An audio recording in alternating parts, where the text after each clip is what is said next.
"It's a really good bargain," said the man in the showroom, and as far as Shafi could tell, he was telling the truth. "It's yours for just £5,000, he continued. "You won't find a better buy anywhere else in the north, and what's more, we'll give you a year's insurance with it, free." Shafi eyed the vehicle longingly. It was bright red and just over a year old, and inside it had that smell of polish that comes with a new car. There was just the matter of the price. It was more than he had planned to spend on his first car, and more than he actually had available. "5,000? he asked, hoping rather hopelessly that he had somehow misheard. "5 grand? That's it. But you can have it for 3 in cash now, and the rest in 3 months.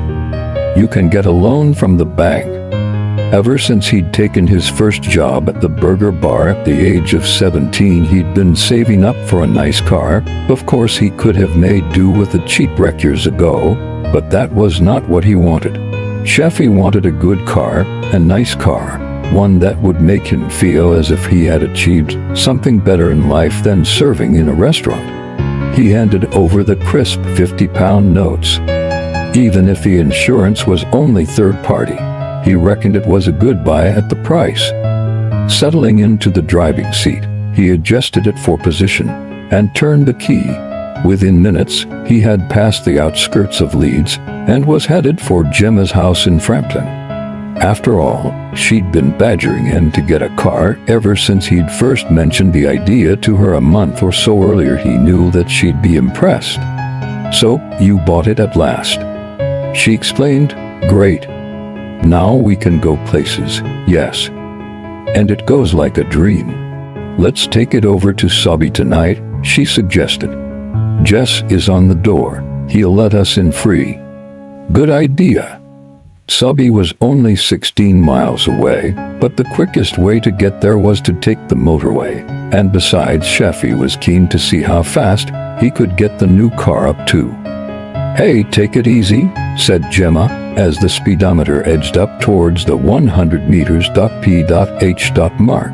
"You don't want to get done for speeding on the very first day." Shafi slowed down. The exit for Sabi was coming up fast. As luck would have it, there was a space just opposite the club as Shafi proudly arrived in the shining new car. A group of young men watched from the pavement opposite as he carefully parked by the curbside. Jess wasn't on the door after all, and they had to pay to get in, but the atmosphere in the club was hot and exciting as usual. It was a popular place, and with some of the best DJs in the region, it attracted people from all around, even from Manchester. "So you've got your car at last, eh, Shafi boy?" said a voice in the semi-darkness. Shafi looked round. He recognized the speaker at once, and was not pleased.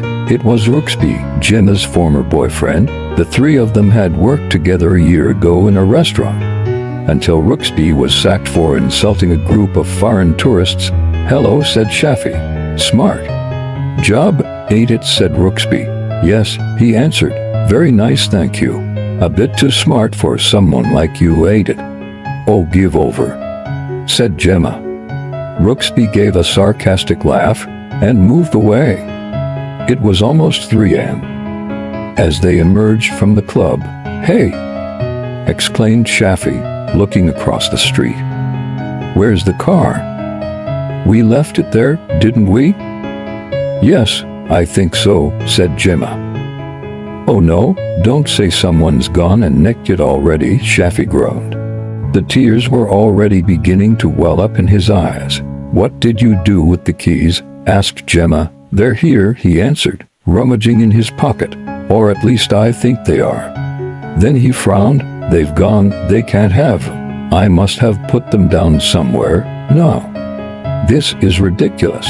He was looking increasingly desperate. At that moment, a red car roared past them and disappeared up the road. "But that's the car," Shafi exclaimed. "It's my car. Come back." "No good yelling after him," said a voice from behind. "Looks like you've lost it, doesn't it, Shafi boy?" They turned and saw Rooksby again, a wry smile on his twisted lips. "That's brilliant," said Gemma. You bring me out here, then the car gets nicked. How am I going to get home? I'll call a taxi, said Shafi. I'll run you home if you like, said Rooksby. I've just got room for one you, said Gemma. Well, I suppose it's better than nothing.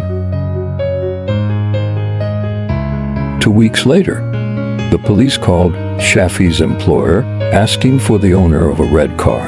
Shafi eagerly took the phone. You found it? He asked excitedly. Yes, sir, said the voice on the other end of the phone.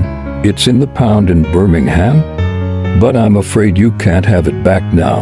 What? Why not? Well, sir, you see, it's a write-off. Shafi felt a lump rising in his throat. You mean fatal accident, sir? The driver was killed and the passengers in intensive care. She's just told us you were the owner of the car. What? Who was it then? She won't give us her name. She just says she wants to see you.